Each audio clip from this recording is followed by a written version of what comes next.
GNPF, MUI, dan Polri sepakat bahwa aksi bela Islam 3 tetap akan digelar pada hari Jumat, aksi unjuk rasa yang super damai.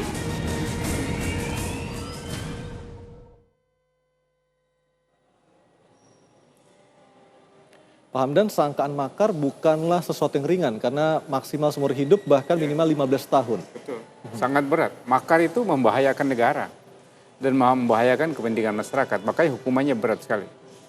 Jadi penggantian pemerintahan secara inkonstitusional itu sangat berbahaya bagi negara, karena itu memang ancamannya sangat tinggi. Baik.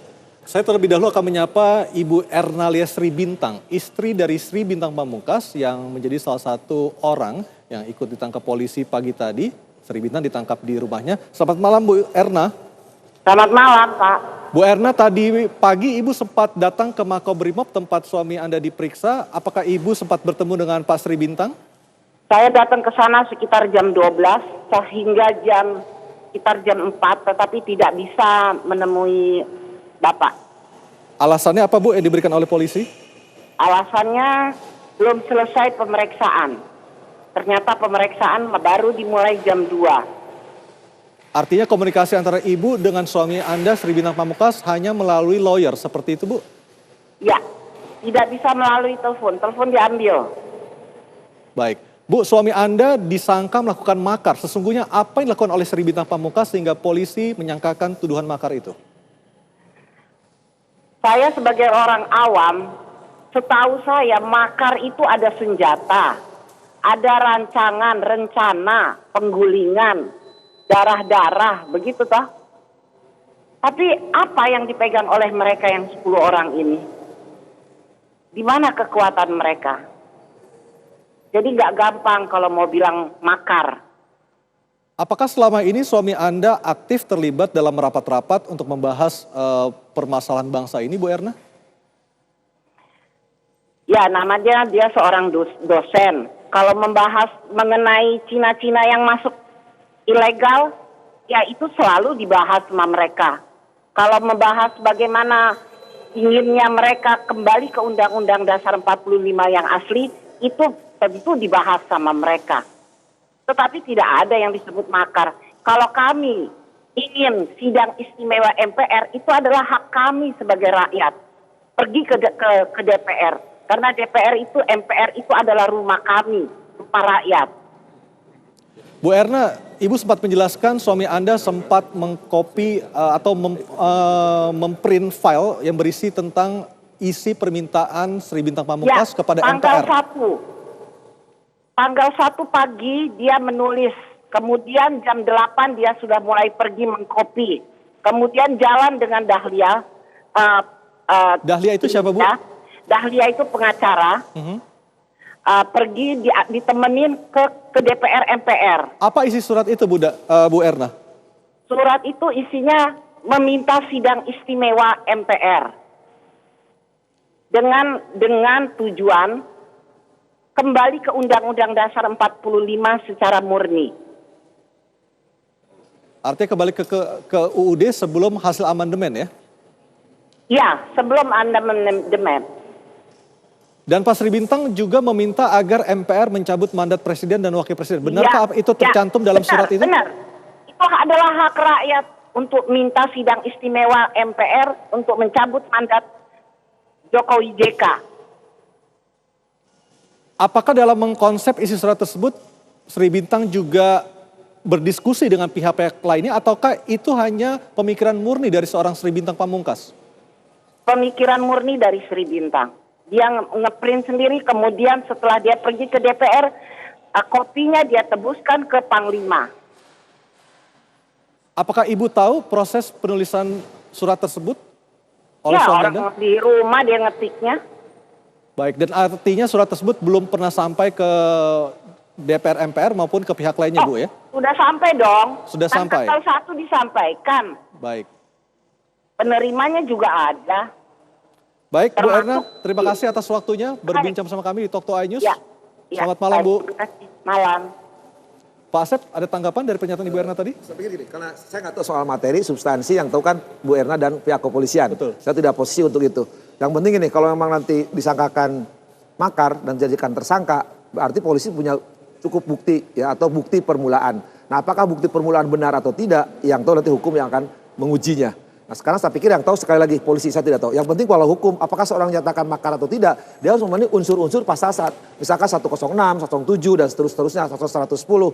Nah, kalau itu terpenuhi unsur, maka dia harus tindak pidana. Tapi kalau unsur tidak terpenuhi, ya itu bukan tindak pidana. Nah, sekali lagi kalau soal materi, saya termasuk yang sampai saya tidak tahu. Kita hanya baca media, itu kan bukan bukti valid, bukan alat bukti valid. Kalau sekarang Bu Erna Istri Pamungkas mengomentarin, saya kira haknya beliau untuk menyampaikan itu. Sekarang lebih tepat kalau tanyakan kepada pihak kepolisian.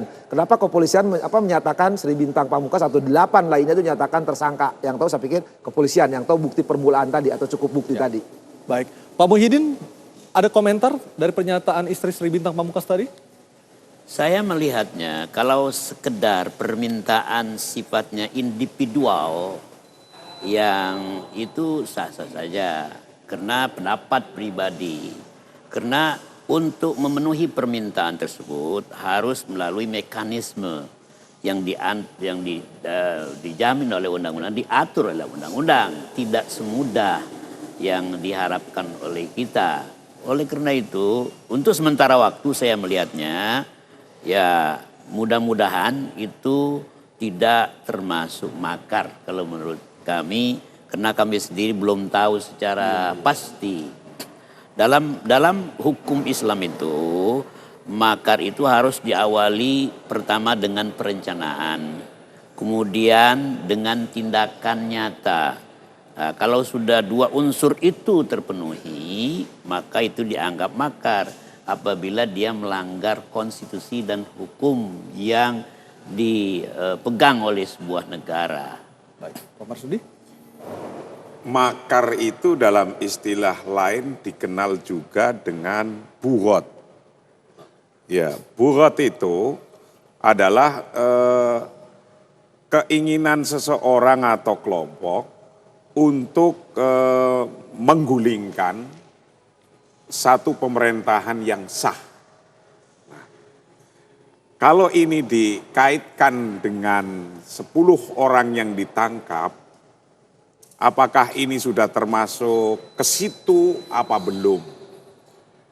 Kalau Sri Bintang Pamungkas, saya masih rancu dalam pikiran saya, belum bisa kita ambil ini sebagai pedoman. Anda kenal dengan sosok Sri Bintang? Iya kenal, beliau kemarin belum lama ngisi di Sesko TNI sama saya juga di Bandung. Itu. Kalau ini memang tujuannya menggulingkan pemerintahan, kok beliau suratnya ditunjukkan ke MPR, yang MPR tidak lain adalah konstitusi kan perjalanannya di MPR. Lah kalau semuanya perjalanan konstitusi kan menjadi tidak bughot. Kalau itu sudah konstitusi, aturan, kalau perjalanannya sesuai aturan. Yang disebut bughot kan aturan yang sudah disepakati bersama, wa amruhum syuro bainahum, sudah sepakat semua, kemudian ditentang keluar dari aturan yang telah disepakati mungkin seperti kegiatan bersama. ekstra parlementer seperti itu, atau parlemen jalanan mungkin bisa digatakan Kalau sebagai itu bughot. hanya sekedar, kalau di ekstra parlementer kan sifatnya mengingatkan. Tazkiroh, mengingatkan yang tidak lebih besar daripada tawasau bil haq wa tawasau bis sabr. Tidak lebih dari itu kalau hanya sifatnya kayak demonstrasi atau unjuk rasa itu. Dari pertemuan Anda dengan Sri Bintang terakhir, apakah sempat tercetus adanya niatan untuk memberikan atau menyampaikan surat termasuk soal mandat tadi? Ya di pikiran saya belum nyampe ke situ. Tapi Sri Bintang tidak pernah membicarakan Ya hal itu pada Anda? belum nyampe ke situ lah. Ini kan mungkin karena ada event momen aksi damai yang begitu besarnya.